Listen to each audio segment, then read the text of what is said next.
सबसे पहले एक वार्निंग भैया, पाकिस्तान के लोग इस वीडियो को न देखें तो ही अच्छा है, क्योंकि इस वीडियो में हम बताएंगे कि कैसे हमारे भारत के वीर सिपाहियों ने 2 सैनिकों ने मिलकर पाकिस्तान के 93,000 फौजियों को घुटने टेका दिया था और दुनिया का सबसे बड़ा हार हुआ था और भारत के 2 सैनिक मारे गए थे लोंगेवाला में। हम इस वीडियो में बताएंगे कैसे PNS गाजी को डुबा दिया गया। ये भी बताएंगे कि चाइना पाकिस्तान का इतना बड़ा दोस्त बनता है लेकिन 1971 में क्यों नहीं बचा पाया, ना चाइना बचा पाया और ना ही अमेरिका बचा पाया। इस वीडियो में हम A to Z बातें करेंगे।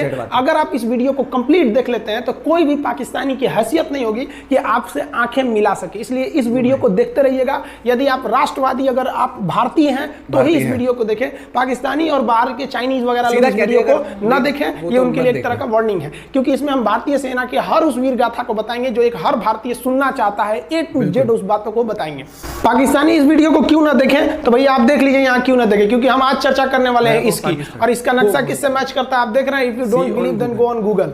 भाई किससे मैच करता है तो आप तो समझ में आ गया, भाई बुरा नहीं मानिएगा आप लोग। ध्यान से समझिए, जब भारत पाकिस्तान का विभाजन हुआ तो उसी समय पाकिस्तान 2 भाग में था। एक इधर वाला जो एरिया है इसे हम लोग कहते थे पश्चिमी पाकिस्तान, जो मेन पाकिस्तान का एरिया है, और ये जो आज आप बांग्लादेश देख रहे हैं ये बांग्लादेश नहीं था, बल्कि ये उस वक्त पूर्वी पाकिस्तान था। पूर्वी पाकिस्तान के लोग बंगाली भाषा को बोलते थे। पाकिस्तान के लोग इन लोगों को बड़ा भद्दे मजाक करके बोलते थे, कहते तुम लोग गधे हो, कुछ नहीं जानते हो, किसी काम लायक नहीं हो, यूजलेस हो लोग, तुम लोग छोटे हो, काले हो, मतलब उल्टा सीधा मजाक। पश्चिमी पाकिस्तान के लोग इधर के लोगों को पसंद नहीं करते थे। हो गया नहले पे दाला 1970 में। 1970 में इस पूर्वी पाकिस्तान के शेख मुजीबुर रहमान चुनाव जीत गए और वो यहाँ के प्रधानमंत्री के पद के चुनाव जीत गए। अब यहाँ की आर्मी ने क्या किया, उनको शपथ ही नहीं दिला रहे थे, इसलिए 70 के चुनाव जीतने के बाद शेख मुजीबुर रहमान जब देखे कि ऐसा है तो उन्होंने अपना भाषण दिया 7 मार्च को और कहा कि अब हम इस पूर्वी पाकिस्तान को एक अलग देश बनाएंगे जिसका नाम रहेगा बांग्लादेश।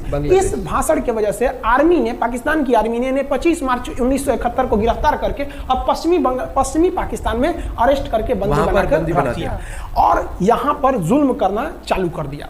कहां पर भाई, तो पूर्वी बंगाल में, पूर्वी पाकिस्तान में, पूर्वी बंगाल में नहीं, पूर्वी पाकिस्तान में इन्होंने जुल्म करना चालू कर दिया। शेख मुजीबुर रहमान के गिरफ्तारी के विरोध में यहां मुक्ति वाहिनी नाम कर एक विद्रोही गुट तैयार हो गया था, लेकिन पाकिस्तान के, पश्चिमी पाकिस्तान के लोगों ने इस पूर्वी पाकिस्तान पे इतना भयानक जुल्म किया कि इस पूर्वी पाकिस्तान में इस पश्चिमी पाकिस्तान के लोगों ने यहां पर 30 लाख लोगों को कटवा दिया। 30 लाख 30 लाख लोगों को कटवा दिया। 4 लाख महिलाओं का बलात्कार कर दिया। अपने देश के 4 लाख औरतों का रेप किया यहाँ पे। इतना भयानक वो दृश्य है कि अगर हम उसको YouTube पे दिखा देंगे ना तो YouTube हमारे ऊपर क्लेम करेगा, भैया आप ये सब इतने भयानक दृश्य नहीं दिखा सकते। आप अंदाजा लगाइए इनकी क्रूरता का। ये अपने देश पर इतना भयानक जुल्म कर रहे हैं, इतना भयानक जुल्म किया इन लोगों ने शेख मुजीबुर रहमान की गिरफ्तारी के बाद। इस जुल्म का नतीजा ये हुआ कि अप्रैल 1971 तक भारत में यहां से लोग भाग के आ गए कि भैया हम जिंदा रहेंगे तब तो, और यहां 10 लाख लोग भारत में आ गए शरण लेने के, भैया हमको बचाइए। तो इंदिरा गांधी जानती थी कि जब तक यहां शांति नहीं होगा तब तक ये लोग वापस नहीं जा सकते थे, और शांति का एक ही था कि यहाँ पे घुस के इनको मारा जाए ताकि ये पश्चिमी पाकिस्तान वाले लोग यहाँ पर सुधर सके। तो इंदिरा गांधी ने इसके लिए बात की जनरल फील्ड मार्शल मानेकशॉ से। उन्होंने सेना प्रमुख मानेकशॉ से कहा, सैम मानेकशॉ से, कि आप अभी युद्ध कीजिए, हम आदेश देते हैं, आप अभी युद्ध कीजिए बांग्लादेश पे, हम अपने पड़ोसियों को इस तरह मरते नहीं छोड़ेंगे, आप इस पे हमला कीजिए। उस समय ये पूर्वी पाकिस्तान था। मानेकशॉ ने कहा कि हम हमला नहीं करेंगे। कही अरे क्यों? कहा कि आप महीना देख रही हैं, अप्रैल का महीना है। अप्रैल के महीने का मतलब बरसात का दिन सर पे है, और बरसात के समय पूरब का हाल क्या होता है, एकदम भयानक बाढ़ आ जाती है। और उन्होंने एग्जांपल भी दिया कि सिकंदर की फौज भी हाथी लेके आई थी और कीचड़ में फंस गई थी कि अगर यहाँ हम लड़ जाते हैं तो यहाँ बरसात रहेगा, हम यहाँ उलझ जाएंगे, ये एरिया सूखा रहेगा, चाइना का ऊपर से एरिया सूखा रहेगा, ये हमला कर देंगे, हमको 3 ओर से लड़ाई लड़ना पड़ेगा। मानेकशॉ ने इंदिरा गांधी से कहा कि आप 2-3 काम कर लीजिए।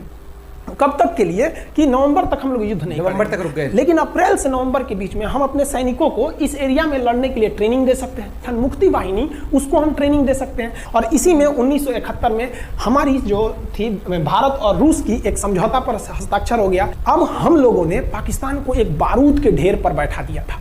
इंतजार था तो इस बात का कि उस बारूद में एक चिंगारी की और पाकिस्तान तबाह हो जाता। इत्तेफाक देखिए, उस बारूद के ढेर पर खुद चिंगारी जलाई पाकिस्तान ने। कैसे? तो समझिए कैसे। हम लोग का था कि इधर हम लोग ऑफेंसिव हो जाएंगे, मतलब इधर भयानक हमलावर हो जाएंगे, और इधर हम लोग डिफेंसिव रहेंगे, मतलब इधर कम हमला करेंगे, ताकि हम लोग का मेन मकसद पाकिस्तान से युद्ध नहीं था। हमारा मेन मकसद था हमारे अपने बांग्लादेशी भाइयों पर जो जुल्म हो रहा था, जो उनकी बहनों को रेप हो रहा था, इतना भयानक किया था वहां पर पाकिस्तानियों ने कि बाप के सामने बेटी का रेप करते थे, और उसके बाद बाप को मार के कहते थे तू भी रेप कर। इतना मतलब मानवता पूरी खत्म कर दिया गया वहां पर। तो भारत ने कहा कि इधर हम डिफेंसिव रहेंगे। पाकिस्तान को यह खबर लग गई कि भारत ना इधर कमजोर है। अरे भैया, इधर हम कमजोर थोड़ी हैं, इधर कम सैनिक रखे हैं और इधर हम भयानक रखे हैं, तो इसका मतलब ये थोड़ी है कि हम कमजोर हो जाएंगे। भैया कहा जाता है ना कि सोनार के घर का कचड़ा भी बनिया के बादाम से महंगा बिकता है। देखिए, हम लोग ठंडी का इंतजार ही कर रहे थे कि पाकिस्तान ने गलती कर दिया। उसने 3 दिसंबर को अचानक हमला कर दिया श्रीनगर पे, पठानकोट पर, चंडीगढ़ पर, यहाँ पर आगरा हवाई अड्डे पर तबातोड़ हमला कर दिया। एयरफोर्स का इतना भयानक हमला पाकिस्तान का भारत पर हुआ कि भारत देखते रह गया। धड़ धड़ पाकिस्तान की जहाजें एंट्री मार गई सब भारत में, उसकी एयरफोर्स एंट्री कर दी। इतना भयानक हमला था, इतना भयानक कि भारत का एक भी सैनिक नहीं मरा। समझ रहे ना कितना भयानक हमला था। अरे भाई, आप यहाँ पर घुस जाएंगे हमारे देश में तो क्या हो जाएगा भैया? मूस मोटैया लोढ़ा हुई, हाथी घोड़ा थोड़े हुई। भारत तो इसी का इंतजार कर रहा था। देहात में कहावत कहा जाता है कि रोए के रानी तले अखिए खुदा गई। भैया हम प्लाने कर रहे थे कि हमला करने के लिए कि आप हमारे पे हमला करिए दीजिए। अच्छा। अब विश्व का भी दबाव नहीं आएगा हमारे ऊपर कि भैया हमला तो आपने किया है, अब हम लोग छोड़ेंगे नहीं। भारत एकदम दृढ़ निश्चय। इसी बीच पाकिस्तान को एक खतरनाक खबर लग गई। क्या थी खबर भाई? तो देखिए, पाकिस्तान को खबर लगी कि भारत की ज्यादातर फौज इस पूर्वी पाकिस्तान की ओर डिप्लॉयड है, और यहाँ राजस्थान के जैसलमेर जिला में एक जगह है लोंगेवाला। उस लोंगेवाला में केवल और केवल 120 फौजी हैं। और अगर पाकिस्तान ने सोचा कि 120 फौजियों को हम रातों रात मार देते हैं, तो उस समय एयरफोर्स रात में लड़ाई नहीं कर सकती थी, इसलिए इन्होंने लोंगेवाला में टैंक लेकर, फौज लेकर, इन्फेंट्री लेकर, और उसको वो लोग लोंगेवाला में घुसने के लिए चल दिए। और लोंगेवाला में भारत के पास केवल 120 सिपाही, 120, और उन पर वो हजारों की संख्या में टूट पड़े। लेकिन घबराना नहीं चाहिए, क्योंकि चींटियां तादाद में कितनी भी क्यों ना हो जाए, गन्ना घसीट के नहीं ले जा सकती हैं। लोंगेवाला में जो ड्यूटी थी उस समय कुलदीप सिंह चांदपुरी जी का। कुलदीप सिंह चांदपुरी सरदार हैं, आप देखे होंगे बॉर्डर मूवी में इनका रोल सनी देओल ने किया। अब ये कुलदीप सिंह, ये भैया पंजाबी सिख, अब ये लोग 1.25 लाख से नीचे कुछ सोचते ही नहीं है। चिड़िया नू में बाज लड़ावा, गिदड़ नू में शेर बनावा, और 1.25 लाख नू एक लड़ावा, तब गोविंद सिंह नाम रखावा। खबर आया कि आपसे जो लड़ने आ रहे हैं ना पाकिस्तान की ओर से, वो ब्रिगेडियर तारिक मीर आ रहा है। उसके पास टैंक है, 2800 फौज है, बहुत ही तेज रफ्तार से आ रहा है। आपके पास केवल 120 जवान है कुलदीप सिंह।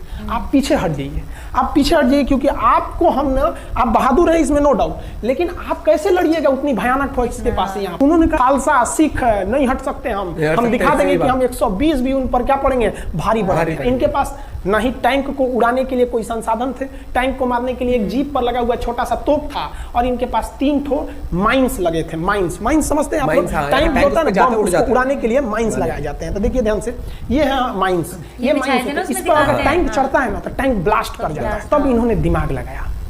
इन्होंने क्या किया, जो खाली रेगिस्तान था ना, उसमें ना आगे की ओर 3 ठो ओरिजिनल माइंस को लगा दिया, और जो खाना खाने वाला टिफिन होता है ना 4 खंडे वाला, इसे, उस टिफिन को इन लोगों ने रातों रात ना बिछा दिया ऐसे लाइन से। देखिए लाइन से डरा दिया। पाकिस्तान की टैंक आई तो शुरुआत में तो भैया ओरिजिनल माइंस था, धड़ाम से लगा पाकिस्तान की टैंक, पाकिस्तान का एक टैंक उड़ा, फिर दूसरा उड़ा, तीसरा उड़ा, पाकिस्तानी एकदम डर गए सब।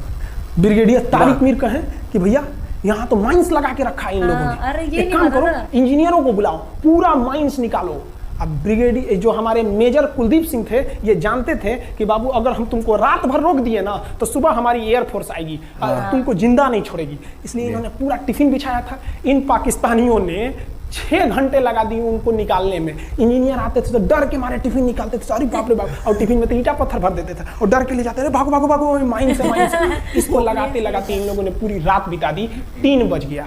3 बजे इनको पूरा सन्नाटा दिखा कि भैया ये तो टिफिन है, ये रेगिस्तान में ये तो टिफिन है। अब उन्होंने कहा कि आदेश दिया कि हमला करो, तो कुलदीप सिंह जो थे चांदपुरी, उन्होंने बालू के बीच में ऐसे गड्ढे बना रखे थे और अपने फौजियों को ना 2 किलोमीटर एरिया में बिछा दिया था, एक उधर एक इधर एक इधर, तो चारों ओर से फायरिंग होती थी। पाकिस्तानियों को लगी ना कि भैया हमको गलत इंफॉर्मेशन मिल गया है, 120 को मिल के ऐसे थोड़े मारेगा सब, उधर से गोली इधर से गोली गोला सब चल रहा है यहाँ पर, इतना भयानक कहीं कोई 120 आदमी मिल के ऐसे मारता है? नहीं भाई, इतना भयानक सुनसान एरिया में कहां से कौन मार रहा है, एकदम तबाही मचा दिया। कुलदीप सिंह चांदपुरी ने क्या तबाही मचाया था, आप देखना चाहते हैं तो देखिए उन लोगों ने क्या तबाही मचाया था। ये है पाकिस्तान का टैंक, ये धज्जी उड़ गया था टैंक का, थुथुर तूर दिया इसका यहाँ पे। ये देखिए टैंक का, पाकिस्तानी देख रहे हैं कि भैया सब चक्का उक्का फेंका गया। बताइए ये चांदपुरी साहब कैसा करना चाहिए? ये कोई वीडियो गेम खेल रहे हैं, मार के धज्जी उड़ा दिया। अरे पाकिस्तान बच्चा है, अपने बच्चा है, बिगड़ गया, आराम से मारिए। इसे एकदम धज्जी उड़ा दिए बेचारा सबको। पाकिस्तान के टैंक को धज्जी उड़ा के उस पर भारतीय सैनिक खड़ा होकर फोटो खिंचवा रहा था। फोटो खींचे, उस समय सेल्फी नहीं था ना, आगे से फोटो खींचना, फोटो खींचे यहाँ पे, आने वाली पीढ़ियों को ये प्रेरणा देगी। बताइए इतना सुंदर गाड़ी लेके आया था पाकिस्तान मारने के लिए, हाँ बेचारा ऐसे मारा जाता है?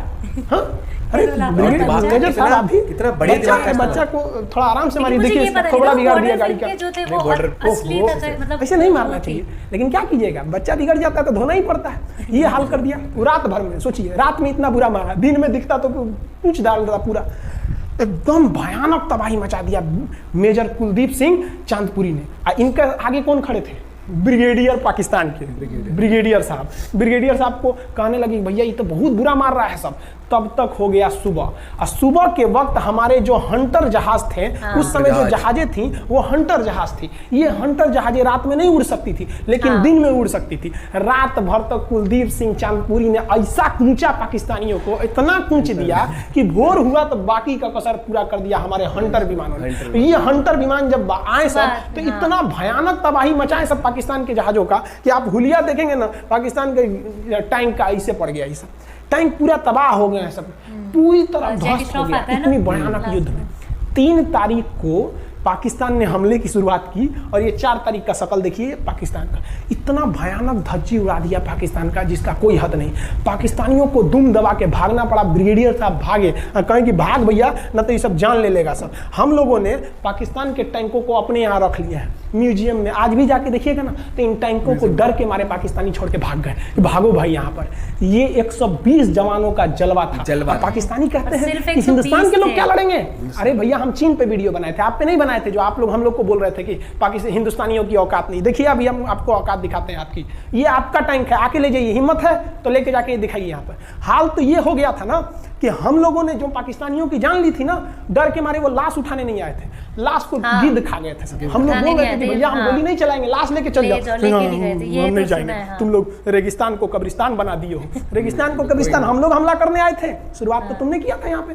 तो ये गिद्ध खाए थे सब, सफाई उफाई का काम ये किए थे सब। अब पाकिस्तान हम लोग को धमकी देता है। आज भी वो नहीं सुधरे हैं। आज भी हमने जो चाइना पे वीडियो बनाया था उस पर वो हमको धमकी देता है कि भारत की आर्मी कुछ नहीं कर सकती। अरे भैया आप सोचिएगा भी मत, अभी के समय में तो मत सोचिएगा। जानते हैं क्यों? देख लीजिए इधर अभी कौन बैठा है भारत में, समझ में आ रहा है?